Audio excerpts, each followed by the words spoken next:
देवभूमि उत्तराखंड में आस्था का सबसे बड़ा पर्व चार धाम यात्रा 19 अप्रैल से शुरू होने जा रही है। इसी को लेकर सरकार पूरी तरह अलर्ट मोड में है और तैयारियों को अंतिम रूप देने में जुटी हुई है। गुरुवार को सचिवालय में मुख्यमंत्री पुष्कर सिंह धामी ने उच्च स्तरीय समीक्षा बैठक कर सभी व्यवस्थाओं का बारीकी से जायजा लिया और अधिकारियों को सख्त निर्देश दिए। मुख्यमंत्री ने साफ शब्दों में कहा कि इस साल चार धाम यात्रा को हर दृष्टि से अधिक सुव्यवस्थित, सुरक्षित, स्वच्छ और तकनीकी रूप से सशक्त बनाया जाए ताकि देश विदेश से आने वाले श्रद्धालुओं को बेहतर अनुभव मिल सके। उन्होंने विशेष तौर पर हेली सेवाओं को लेकर कहा कि इसमें व्यावसायिक सोच नहीं बल्कि मानवीय संवेदनशीलता और सर्वोच्च प्राथमिकता दी जाए। सभी हेलीकॉप्टरों को नियमित मेंटेनेंस और फिटनेस जांच अनिवार्य होगी और ओवरलोडिंग से बचने के समय समय पर सेवाओं को विश्राम भी दिया जाएगा। ग्रीन और क्लीन चारधाम यात्रा अभियान को इस बार और अधिक प्रभावी बनाने के निर्देश देते हुए सीएम ने यात्रा मार्गों को प्लास्टिक मुक्त बनाने पर जोर दिया। इसके लिए पर्याप्त संख्या में कलेक्शन बॉक्स लगाने और प्लास्टिक के उपयोग पर सख्ती से नियंत्रण करने के आदेश दिए गए हैं। साथ ही उन्होंने चेतावनी दी कि यात्रा को लेकर कोई भी अफवाह या भ्रामक जानकारी फैलाने की कोशिश करेगा तो उसके खिलाफ तत्काल एफआईआर दर्ज कर सख्त कार्रवाई की जाएगी। मुख्यमंत्री ने कहा कि यात्रा को जन आंदोलन का रूप देने के लिए स्थानीय निकायों, स्वयंसेवी संस्थाओं और युवाओं की सक्रिय भागीदारी सुनिश्चित की जाए।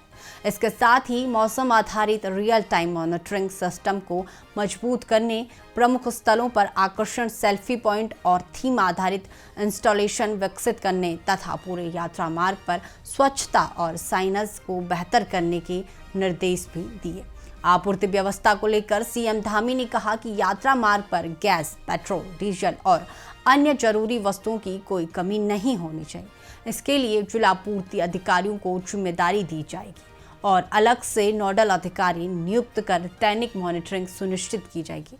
स्वास्थ्य सेवाओं को मजबूत करने के लिए यात्रा मार्गों पर पर्याप्त मेडिकल यूनिट्स, अस्थायी अस्पताल और पशु चिकित्सालय बढ़ाने के निर्देश दिए गए हैं।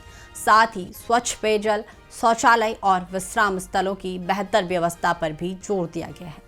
भीड़ प्रबंधन और सुरक्षा को लेकर मुख्यमंत्री ने स्पष्ट किया कि दर्शन के लिए लंबा इंतजार न हो। इसके लिए स्लॉट मैनेजमेंट और डिजिटल मॉनिटरिंग सिस्टम को प्रभावी बनाया जाए। ऑनलाइन रजिस्ट्रेशन को सरल बनाने और भीड़ भाड़ वाले केंद्रों पर अतिरिक्त बूथ बढ़ाने के निर्देश दिए गए हैं। पूरे यात्रा मार्ग पर सीसीटीवी कैमरों की सक्रिय निगरानी और जरूरत पड़ने पर एआई आधारित सिस्टम लागू करने की भी बात कही गई है। कानून व्यवस्था और ट्रैफिक को लेकर भी सख्त निर्देश दिए गए हैं।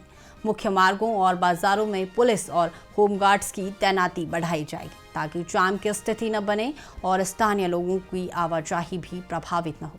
आपदा प्रबंधन के तहत संवेदनशील क्षेत्रों की पहचान कर एसडीआरएफ, एनडीआरएफ और स्थानीय प्रशासन के बीच समन्वय मजबूत करने के निर्देश दिए गए हैं। साथ ही 24/7 कंट्रोल रूम और हेल्पलाइन सक्रिय रहने को कहा गया है।